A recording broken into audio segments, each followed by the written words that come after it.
ঘুগনি কিন্তু কম বেশি সবারই প্রিয়। রুটি দিয়ে হোক কিংবা এমনি, সবাই খেতে পছন্দ করে। আর সেই ঘুগনিটা যদি হয় স্পেশাল, তাহলে তো কোনো কথাই নেই।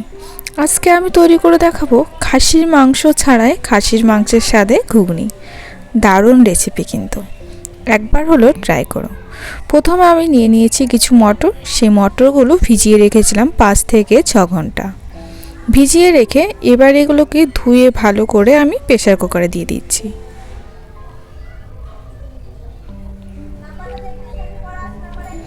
আর প্রেসার কুকারে দেওয়ার পরে ঠিক কতটা পরিমাণ জল দিলে পারফেক্টভাবে ঘুগনিটা ফুটে যাবে সেটাও কিন্তু বলে দিচ্ছি। মটরগুলো দেওয়া হয়ে গেছে, এবার এর মধ্যে দিয়ে দেবো আমি জল। জলটা দিয়ে হাত দিয়ে মেপে দেখব। যদি দেখো উপরে 1 কর মতো হয়ে গেছে, তাহলে বুঝবে পারফেক্টভাবে জল দেওয়া হয়ে গেছে।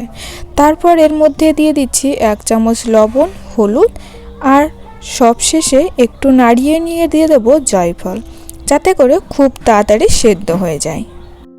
এবার প্রেসার কুকারে 3 থেকে 4টে সিটি দিয়ে নেব। আর এদিকে যতক্ষণে সেদ্ধ হচ্ছে ততক্ষণে তৈরি করে নেব একটা মশলা। তার জন্য নিয়েছি শুকনো লঙ্কা, ধনে, জিরে, একটা জয়ত্রী নিয়েছি, আর একটা তেজপাতা, আর গোটা কিছু মশলা। এগুলোকে হালকা করে একটু ভেজে নেব, ভেজে গুঁড়ো করে নেব।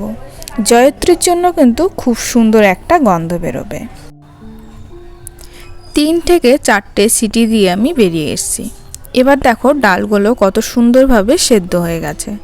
একটা ডাল আমি তুলে হালকা একটু টিপ দিলেই কিন্তু গলে যাচ্ছে, মানে পারফেক্টভাবে সেদ্ধ হয়ে গেছে। এবার এটাকে আমি সাইডে রেখে দেব। আর এখানে আমি নিয়েছি কিছুটা খাসির মাংসের চর্বি আর কিছুটা মুরগির মাংস। আলু নিয়েছি মিডিয়াম সাইজের 2টো, আর নিয়েছি পেঁয়াজ, রসুন, আদা, লঙ্কা সমস্তটাই কুচি করে। কড়াইয়ে দিয়ে দিয়েছি 25 গ্রাম মতো সর্ষের তেল।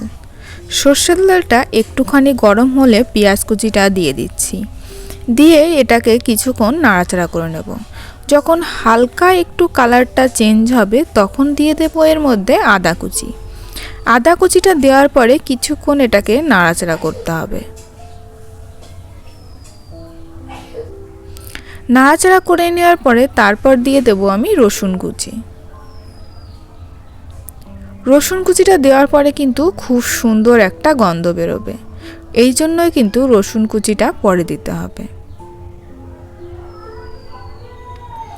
এখানে আমি দিয়ে দিচ্ছি পরিমাণ মতো লবণ আর একটুখানি হলুদ। এবার নাড়াচাড়া করার পরে যখন দেখবে কালারটা একদম চেঞ্জ হয়ে গেছে আর সুন্দর একটা গন্ধ বেরোচ্ছে, তখন এখানে দিয়ে দেব আমি খাসির মাংসের যে চর্বিটা ছিল সেই চর্বি সহ মাংস।